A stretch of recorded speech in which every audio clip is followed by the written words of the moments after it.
Sallallahu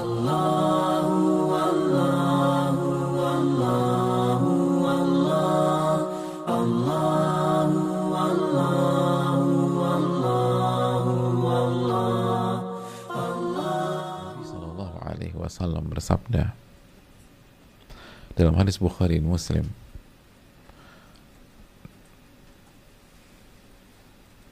kalimatul faraj, kalimat yang akan menghadirkan solusi, mendatangkan jalan keluar dalam setiap masalah dan kesulitan, adalah la ilaha illallahul halimul karim, la ilaha illallahul aliyul azim, la ilaha illallah rabbus samawat as-sab' wa rabbul arsyil karim. Itu hadits Abdullah bin Abbas yang dibawakan juga oleh Al-Imam Ibn Abdi Dunya dalam Al-Faraj Ba'da Syiddah. Kalimat yang mendatangkan jalan keluar dan solusi adalah la ilaha illallah alimul karim, la ilaha illallah yang maha halim dan maha karim, la ilaha illallah aliyul azim, la ilaha illallah yang maha ali tinggi, al-azim yang maha agung, la ilaha illallah rabbus samawati sab', la ilaha illallah Rabbnya 7 lapis langit, wa rabbul arsyil karim, dan Rabbnya arsy yang mulia. Coba kita renungkan ketika kita menghadapi masalah-masalah yang pelik luar biasa, sudahkah kita baca kalimat di atas sebelum kita frustasi, sebelum kita depresi, sebelum kita berpikir untuk bunuh diri? Sudahkah kita baca kalimat di atas? Kalau sudah dibaca, seberapa yakinkah kita dengan kalimat-kalimat tersebut?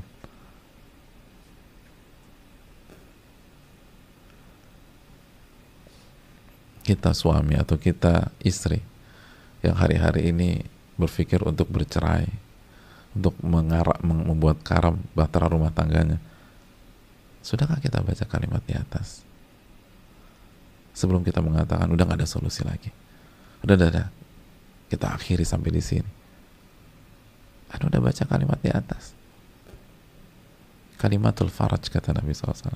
Ini kalimat yang menghadirkan jalan keluar. Coba jujur pada diri kita, sudahkah kita membaca doa di atas? Atau simpelnya, tahukah kita ada kalimat-kalimat di atas? Banyak di antara kita menggeleng-gelengkan kepala. Kenapa demikian? Karena nggak belajar, karena nggak menuntut ilmu. Karena selama ini ketika diajak temannya atau saudaranya untuk duduk di kajian, malas. Dia pikir Allah yang butuh kehadiran dia. Gak sama sekali. Orang ada yang punya masalah kok. Allah As-Samad. Allah gak butuh siapapun. Ada yang punya masalah dari hari ke hari. Maka ketika kita nggak ngerti konsepnya, kita kembalikan ke manusia, ke manusia, ke manusia. Maka disitulah pangkal masalahnya. Kita nggak kembalikan ke Allah, ketuntunan Allah Subhanahu wa Ta'ala. Hadirin Allah muliakan, dalam hadis yang dikeluarkan Imam Ahmad, Abu Daud, Tirmidzi,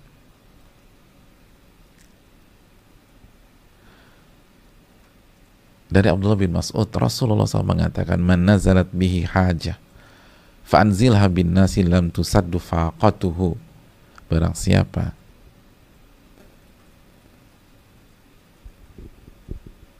yang kedatangan masalah, lalu masalah itu ketika ada masalah yang dicari manusia. Katanya masalahnya tidak akan diurai sama Allah Subhanahu wa taala. Fa in anzalaha billah aw syakallahu lahu bi ajalin hadir aw rizkin ajil. Tapi kalau dia kembalikan ke Allah masalah tersebut,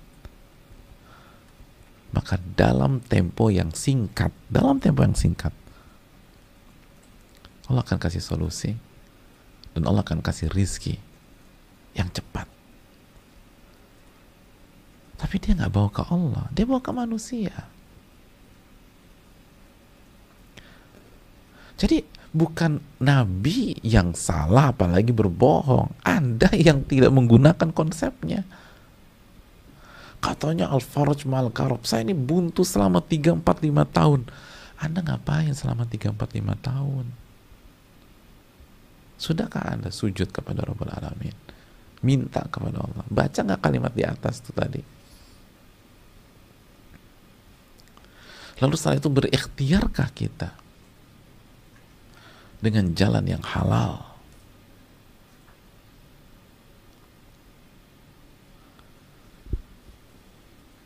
Kan gitu ya. Coba kita resapin. Sebagian kita ketika ada masalah hukum, yang pertama kali di benak dia apa? Hubungi Pak Fulan ya, tim legal kita. Langsung hubungi manusia. Tim legalnya siapa? Malaikat? Kan enggak.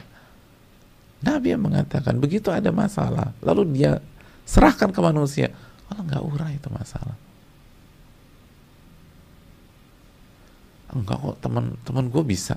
Oh, emangnya hidup hanya dari satu kotak, satu angle? Coba lihat keseluruhannya. Nabi yang katakan Allah nggak tutup itu masalah.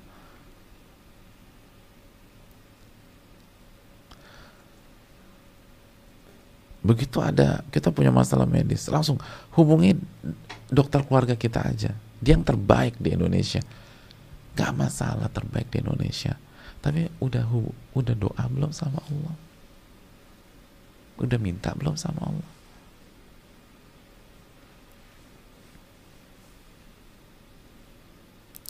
Ketika kita lagi butuh uang, cash uang, tunai, dalam hitungan jam saja, yang kita ingat teman kita yang kaya yang selama ini bantu kita, langsung telepon, udah wudhu belum? Lalu sujud, lalu minta sama Allah.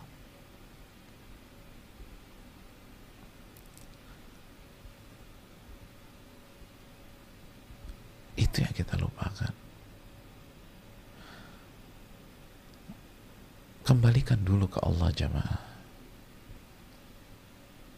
Lalu setelah kembalikan ke Allah, baru yang kedua kita berikhtiar dengan cara yang halal,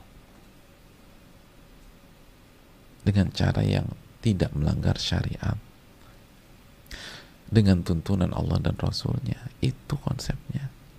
Itu yang dilakukan Nabi Musa ketika ngadepin masalah dan kesulitan yang bernama Fir'aun. Ya Allah, itu masalah ribetnya minta ampun. Fir'aun masalahnya Nabi Musa. Tapi solusinya bukan pesimis, solusinya bukan mundur. Bahkan ketika Allah suruh Nabi Musa untuk maju, idhaba ila fir'auna innahu tagha.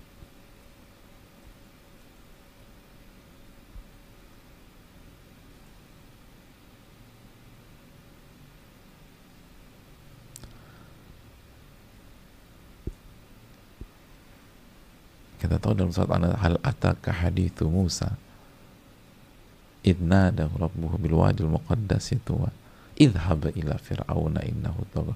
Pergi ke Fir'aun. Ya Allah, itu Fir'aun itu sumber masalah hadirin. Tapi tuntunan Allah kepada Nabi Musa, datengin justru.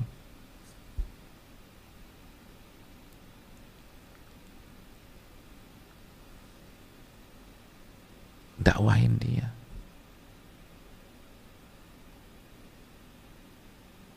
Coba kalau Nabi Musa pakai logika-logika kita tuh, ya nggak bakalan mau lah.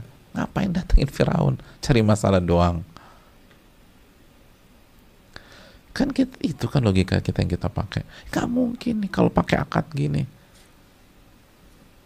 Mana ada yang mau? Ya sama kayak Nabi Musa. Siapa yang mau datengin Fir'aun hari itu? Tapi kalau perintahkan idhab ila fir'auna innahu tagha, dan Allah dalam An-Naziat kan gitu kan, idhab ila fir'auna innahu tagha, pergilah ke Fir'aun, sesungguhnya dia melampaui batas. Kita pernah ngalamin instruksi seperti itu nggak sih? Lu pergi ke dia ya, dia tuh zolim. Kan kita mikir, aduh suruh ke dia lagi zolim.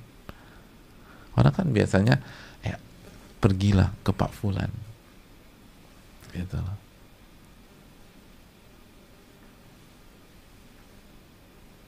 Kita bilang, Mas pergi ke Bang, antum pergi ke Mas Arif. Mas Arif tuh orangnya baik. Kan biasa gitu kita tuh. Dia baik tuh. Pergi ke sana. Nanti dimuliain. Itu baru perintah yang enak. Ini perintahnya idhab ila fir'auna innahu tagha. Pergilah ke Fir'aun. Itu orang ngelampaui batasnya minta ampun.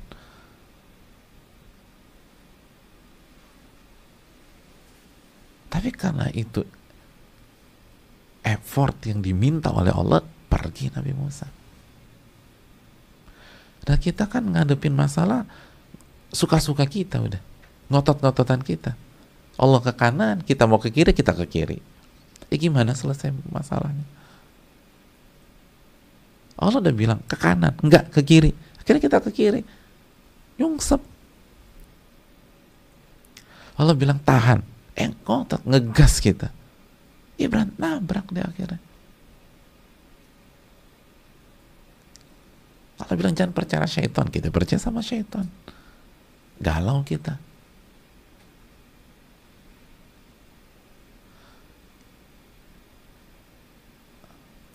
Allah bilang jadi hamba deh. Kita jadi bos. Dan gayanya bosi. Gimana mau jadi mau dapat solusi? Udah ikut Allah Jalla wa'ala.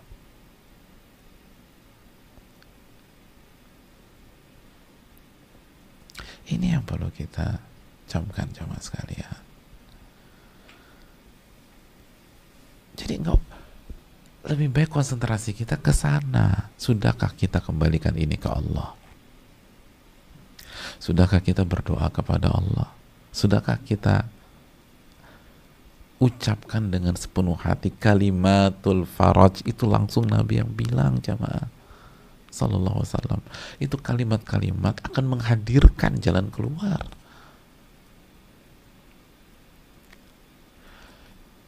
Nasihat, advice dari teman-teman kita belum tentu jalan keluar. Walaupun dia sehebat apapun, se-expert apapun, emangnya dia tahu masa depan? Belum tentu. Dia hukumi secara pengalaman. Ini Nabi kasih advice, kasih solusi, wahyu pendekatannya, bukan pengalaman. Kalimatul faraj. Ini kalimat-kalimat yang akan menghadirkan jalan keluar. Baru setelah itu udah berjuang, ikhtiar sesuai dengan apa yang Allah tuntunkan dan Nabinya SAW arahkan. Jangan offside, jangan ke kanan, menyimpang kanan, jangan menyimpang ke kiri. Udah ngikutin aja lempeng. Apa yang Allah minta, apa yang Nabi SAW sampaikan, bagaimana konsep para sahabat Nabi SAW, lalu ulama-ulama kita, udah. Kita bukan orang pertama di dunia yang dikasih masalah jamaah. Dan masalah kita pun gak sepelik mereka. Udah ngikut mereka aja. Kecuali kalau kita orang pertama yang dapat masalah di dunia. Jangan banyak omong loh, ini gua orang pertamanya. Kan gak ada orang bilang begitu. Kita ini bukan orang pertama. Dan masalah kita gak seberat mereka. Asyadun nasi balaan al-anbiya. Yang paling pelik itu masalah para nabi. Udah ikutin mereka lah. Ikutin mereka. Nggak, tapi ini beda Ustadz, ini masalah rumah tangga. Emangnya Nabi Ismail nggak punya masalah rumah tangga? Kita tahu ada apa? Emangnya Nabi Nuh nggak punya masalah keluarga? Nggak, ini anak saya Ustadz. Emangnya Nabi Yakub nggak punya masalah sama anak-anaknya?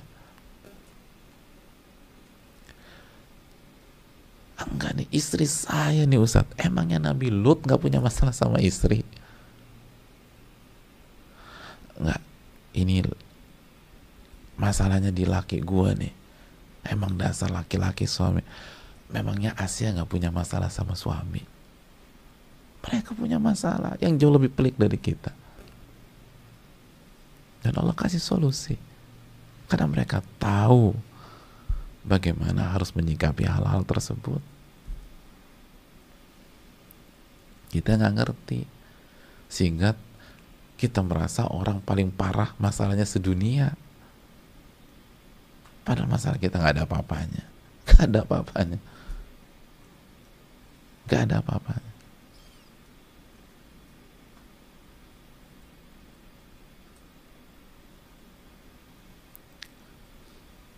Oleh karena itu hadirin Allah muliakan, udah kembalikan ke Allah, lalu berjuang deh, berikhtiar, kejar itu solusi dengan jalan yang Allah ridhoi,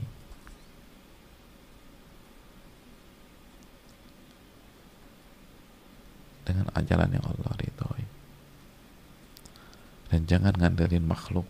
Makhluk juga punya banyak masalah hadirin. Masalah dia jadi nggak ngerti, apalagi masalah kita seringkali.